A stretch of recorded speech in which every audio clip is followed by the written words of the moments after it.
चालत तुम्हाला सांगतो दूध घालून आलो बघा हवा किटली घेऊन. तुम्हाला सांगतो लय टेन्शनमध्ये मी. काल माझा कसं झालं ती मला माहीत. मला नेलं बुलेटवर तुम्हाला सांगतो आणि मी आज सगळ्या ॲफिडेविटमध्ये सगळं लिहिलं.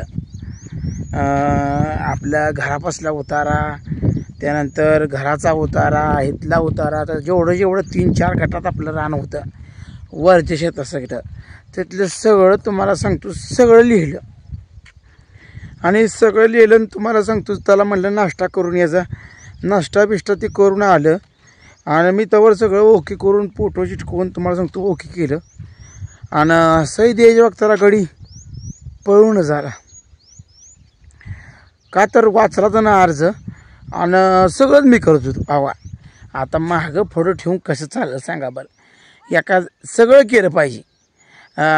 एका ही मागं ठेवायचं पुन्हा त्यासाठी डबल जायचं म्हणजे सगळं डबल कुठं होत होता.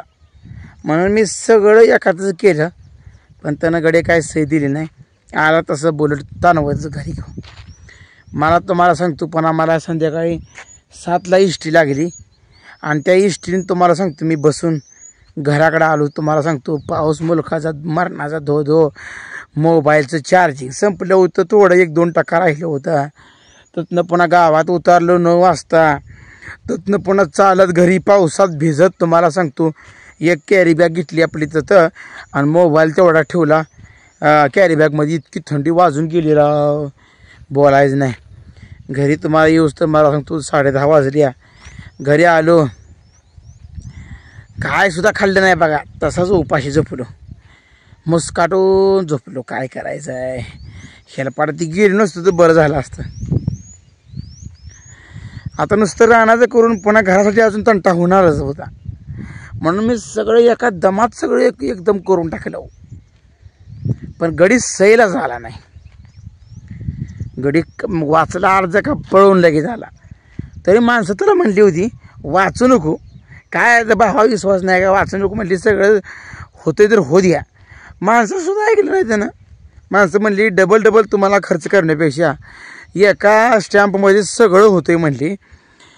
डबल स्टॅम्प करावं लागत नाही, सगळे काय नाही, तुमची सगळी नावं लागून जाते ती म्हणली. तरीसुद्धा त्या माणसांचं ऐकलं नाही. बाबांना अर्ज वाचला का सहीच दिली नाही, तसाच इकडे निघून आला. माझा नुसतान तर पावसाला सुरुवात. काल दिवसभर पाऊस तुम्हाला सांगतो. काय मला इतका वैताग आला राव. माझं मोबाईलचं चार्जिंग सकाळीचं होतं ती संपलं. रात्री व्हिडिओ कोणाचं नाही तर चार्जिंगच नाही तर करतोय काय. तसं गेल्यापासून ही कागदान ती कागदान, हे जी झेरॉक्स आण ते जी झेरॉक्स आण. पण ती स्टॅम्प ती टायपिंग करून ते लिहिलं ते जी झेरॉक्स आणा. अहो सगळं करून तुम्हाला सांगतो शेवटी सहीला झाला नाही. माझं पदरचं पैसे गेलं. काय करायचं तुम्हाला सांगतो. बरं सही नाही दिली ती दिली. येताना मला गाडीवर सुद्धा घेऊन आला नाही. मी काय त्याला मारत होतो का काय करत होतो सांगा बरं. ही भाव असला असतो का तुम्हाला सांगतो. तसंच पळत आला. पुन्हा मी फोन लावून दमलो, माझा फोनच उचलला नाही. तर माझ्या मोबाईलचं 1% राहिलं. मी बी मोबाईल स्विच ऑफच करून ठेवला. मी आपलं आलो इष्टीनं संध्याकाळच्या इष्टीनं. तर काय करायचं.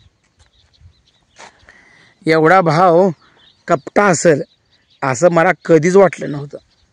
खरंच तयार होऊन सगळं आलेला भाव. मी त्याला काय म्हणलं होतं ती म्हणला रानातलं कर असलं मी हो रानातलं म्हणलं चला.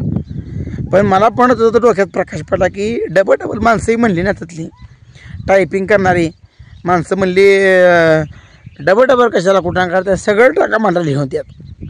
म्हणून मी सगळं लिहून टाकलं. तुम्हाला सांगतो आचकदारी हद्दीत पण आपलं शेत आहे आणि लोटेवाडी हद्दीत पण आपलं शेत आहे. ते सगळ्या हद्दींची नावं, सीमा, गट नंबर, सर्वे नंबर सगळं तुम्हाला सांगतो ओकेमध्ये टाकलं. डिजिटल उतारा काढलं. काय करायचं राव. पण भावानं शेवटी धोका दिला. निम्यातनं पळून आला. माझा विचारसुद्धा केला नाही. आपला भाव महाग राहिला आहे आणि मी त्याला उलट नाश्ता करायला लावला होता. तवर इकडं सगळं मी ओके करून टाकलं होतं. आता काय जन्मजन्मी टेन्शन नव्हतं. पण त्यानं वाचलं हो, त्यांना अर्ज वाचल्यामुळं घोळ झाला. कारण त्यात मी सगळं जेवढं शेत जमीन आपली होती, नुसती घरापसली जमीन नाही, घरापसली फारीटा खडजी आणि तकली आजगदान ह्या दिली, म्हणजे एवढ्या सगळ्या जमिनी, त्यातलं घर बांधलेलं, इथलं घर बांधलेलं सगळं तुम्हाला सांगतो ओकेच करून टाकलं होतं. पण काय करायचं, शेवटी भाव आला पळून. आता तर तुम्हाला सांगतो माझं डोकंच कसलं चाललं, काय करायचं. अंतवर घरी आलो, सकाळ उठून दूध हे काढली, बघतोय तर गाडीची दोन्ही बी चाकं पंक्चर. आता काल कुठं काटा कुसला सकाळपारी येता ना, ही माझ्या मनात कळणार चिखल्यामुळं. आता गाडी पंक्चर झाली माझा, तवर इकडे ही तर पंप बी नाहीत आपल्याकडे. मग तुम्हाला सांगतो चालत जाऊन दूध घालून आलो. काय करायचं, चालत यायची पहिली वेळ. तुम्हाला सांगतो काय करायचं, माझं नशीबच फुटकं हो. तकडून तसं केलं भावानं आणि हिथं आलं तर गाडी पंक्चर. चालत जाऊन जाऊन पाय माझं मेटा कुठे आलं, लय वैताग आला मला चालून चालून. अहो दूध जाईल म्हणून मी तावाने गेलो, कारण का दुधाचा टेम्पो लवकरच जातोय ना. इतक्या तावाने गेलो की बोलायचं काम नाही, फास्ट गेलो. पण शेवटी गाठलं दूध. काय सांगायचं, माझ्या मनाला किती वेदना झाली असतील. एवढं सगळं करून भावानं शेवटी मला सही दिले नाही, याचं मला लय दुःख झालं. यातना तर मला लय झाली यार. कायमचा प्रश्न मिटत होता आणि पुन्हा नुसतं वाटून करून खायचं होतं.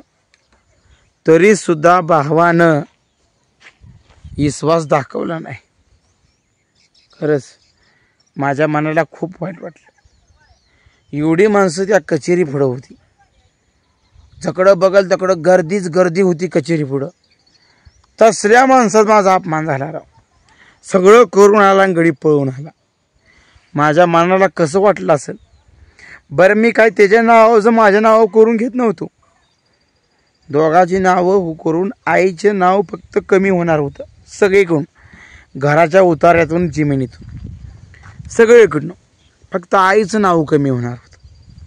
अहो मी एवढा खर्च करून मृत्यूचं दाखलं, पोलीस पाटील, सरपंच, ग्रामसेवक सगळ्यांचं दाखलं, वारस ठराव सगळं करून गेलो. शेवटी माझं सगळं पाण्यात गेलं. म्हणजे मला फसवल्यासारखंच झालं. काय करायचं, त्या नादाला लागून फसलो. मी महागंदीच करून घे पाहिजे होतं, पण महागंदी करून घेतलं नाही. ही महागंदी करून पुन्हा घरदार बांधायची होती. माझा डाव फसला. बायको मला म्हणत होती तुम्ही घर बांधू नका, काय आधी रानं वाटा आणि मग घर बांधा. त्यावेळी मी बायकोच ऐकलं असतो तर आज माझ्यावर ही दिवस आलं नसतं. त्यानं बरोबर घराच्या पैशाचा कुस्तार काढला. काय करायचं हां, बायकोचं तवा ऐकलं नाही मी. बायको म्हणत होती घरं बांधू नका, घरं पाडू नका, हायात राहावा, आधी जमिनीच्या वाटण्या करा आणि मगच घर बांधा. मला सगळं डोक्यात घातलं होतं, पण मी बायकोच ऐकलं नाही. बायकोच ऐकलं नाही म्हणून मला आज पश्चाताप झाला आहे. पश्चाताप झाला. एवढ्या भर माणसातनं तुम्हाला सांगतो मला खाली मान घालून इष्टीनं मला यावं लागलं. खरंच मला खूप वाईट. आता मी कोणासुद्धा बोललो नाही, बायकोलासुद्धा बोललो नाही. काय करायचं, आपलं दुःख सांगून कोणाला फायदा आहे.